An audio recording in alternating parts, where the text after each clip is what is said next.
So as I thought I'll get everything out now to start editing, that I'll just do a quick video and talk about editing. So I'll review camera gear and all that kind of thing separately, although there'll be an element of camera gear in this video. So editing, how do I start to edit? The first thing I start to edit is I get my MacBook out. So it's the 21 edition, I think it was, yeah, 21 edition M1 MacBook Pro 13.3. It's 256 gig drive with 8 gig of memory, and the reason why I went for something without all the extra specs and stuff like that is I edit off external drives, I don't edit off the internal drive, so I don't need tons of space. 256 gig is more than enough for me to install all the apps and software and everything that I need to edit. So that's why I didn't bother with that. Why only 8 gig of RAM, you ask? Simply because even at 4K, so that's recording at 4K, this records at 4K, the Sony records at 4K, the drone records at 4K. So even at 4K, and without using any proxy services or anything that converts the videos into more smaller manageable editing sizes within Final Cut Pro, even without all that, it handles it fine. So I don't ever want to spend money on stuff just to say that I've got the best sort of thing. I mean, yeah, in 2 years time, because I'm on Monterey at the moment, so the iOS system is Monterey. I'm on Monterey and I've had a few updates and it's not slowed down, it's been fine. But the point I'm trying to make here is, in another 2 years when there's the latest and they've upgraded and this starts to run slow, I'll have had this for 3 years. Is it? It might be even 2 years old now or something. So I've had it for a few years. So chances are I'll sell it and buy a new one. Not the very biggest in size or biggest as in spec, but I think you can agree from the videos that I put out, it's pretty cool, does the job. I don't produce 4K videos, although I edit in 4K, because that allows me to take a 4K image and then crop in like, 150% without losing any loss of quality at all, and even a little bit more now and again, just to sort of like little tweak. So that's fine. If I want to produce 4K, that's fine, it does all that too. So yeah. So apart from the MacBook, what else do I do for editing? So my MacBook is USB-C, so all the cables and everything, all the connections on there are all USB-C, which is a pain because it's only got 2 USB-C ports. So it does mean I've got this little USB-C adapter, and then I've got a USB-C card reader that goes in there, and then I've got my little Samsung T5s, which I edit from and back up to, and that's velcroed to there, and that connects in there. So it still gives me 2 more USB-C connections, to which I then use a 4 terabyte Western Digital drive, and My Passport, I think they're called, something like that. And those are USB-C and USB, so you get little converters and things like that, so it all works on there.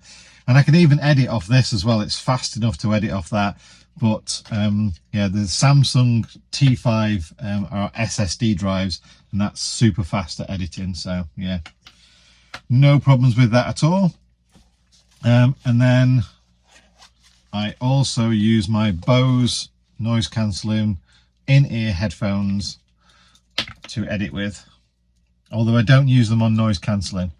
So I've got earbuds and then that little bit as well. Like I say, I can use that on noise cancelling, but I don't, I just have it in.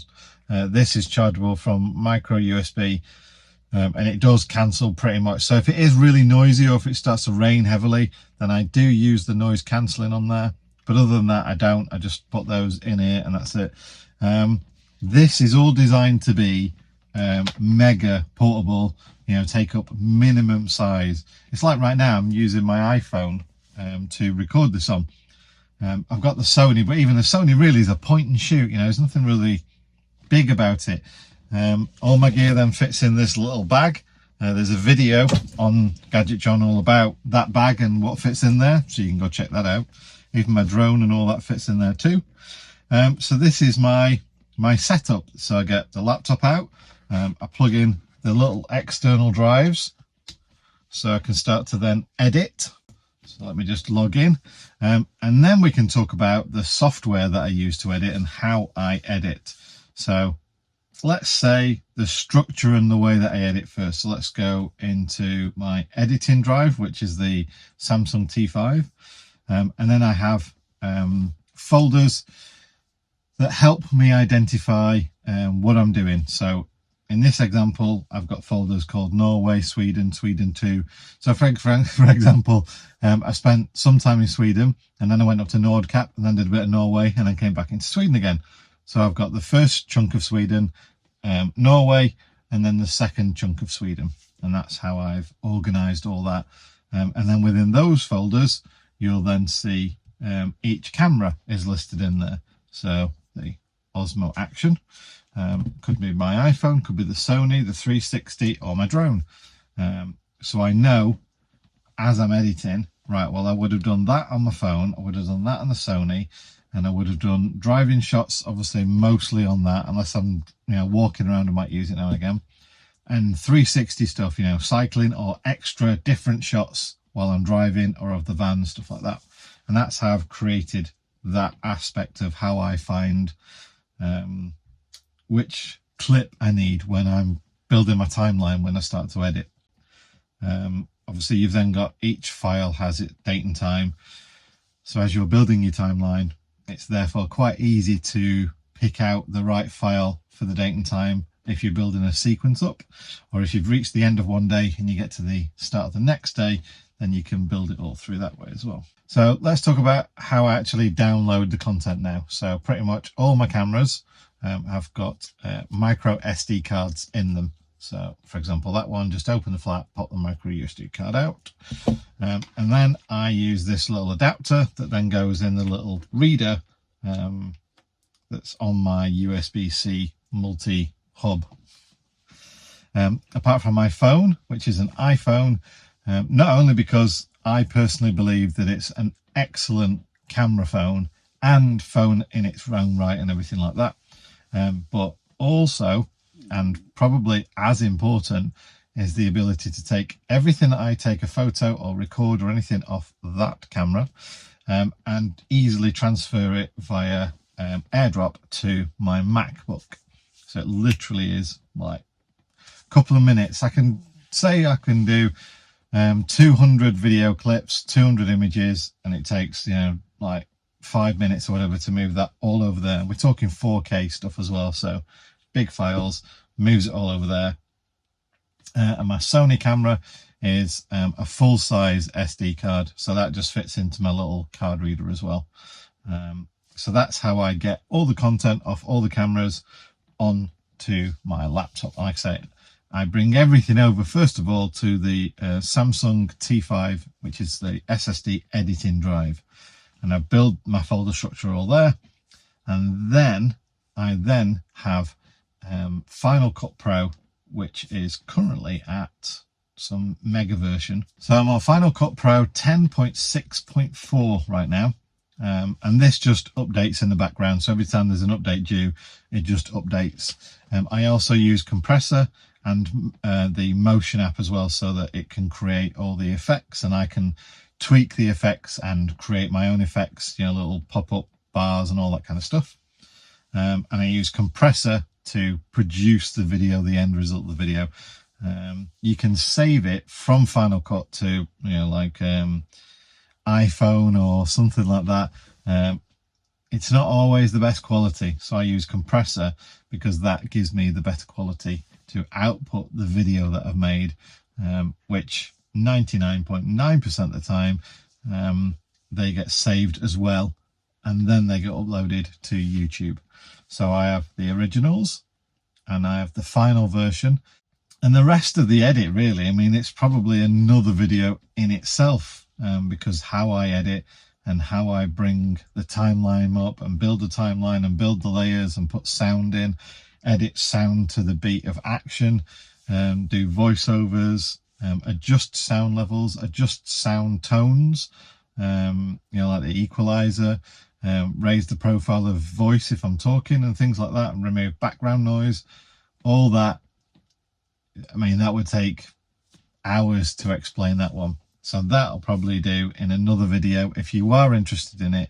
If you really do want to get into the absolute nitty and gritty of how I edit and the type of detail I go into editing, then let me know in the comments of this video, and I'll try and do one in a future video, or make a future video about it. But yeah, I do get a lot of questions about editing and about what I use to edit and things like that. So just sort of make that now. And that's where I'm going to stop right there, because otherwise we can go on little tangents about other things and blah blah blah. So before I start going into that, that's it. So if you've got any other questions, obviously ask in the comment section down below. But for now, yeah, hope that you get that. That's my setup. That's how I found it works for me. I know other people that are slowly moving over to Macs and iPhones and everything because they understand that this works better. But I also know the people that still edit off mobile devices or iPads and have still got, great following, good views on channels and things like that. So don't be thinking that you need the best. I just got something that I felt worked for me and how I work. Mandy's, for example, she's got Filmora and a Windows laptop, and that works fine for her. She does struggle getting some of the content off some of the devices, especially a phone, over to a Windows laptop, but she's found a way around that. So yeah, don't think you need a MacBook Pro with Final Cut Pro and all that kind of malarkey and all this other stuff. You don't. You just need a little bit of understanding of how editing works, a little bit of structure so you can reassemble everything you want to edit so that it forms a timeline, so that the story makes sense. And then ultimately, the passion to retell the story, and editing evolves through that, really. That's my view of it anyway. Right, anyway, I really need to do some editing now and make some videos for you guys. So, yeah, I'll catch you on the next one. Bye.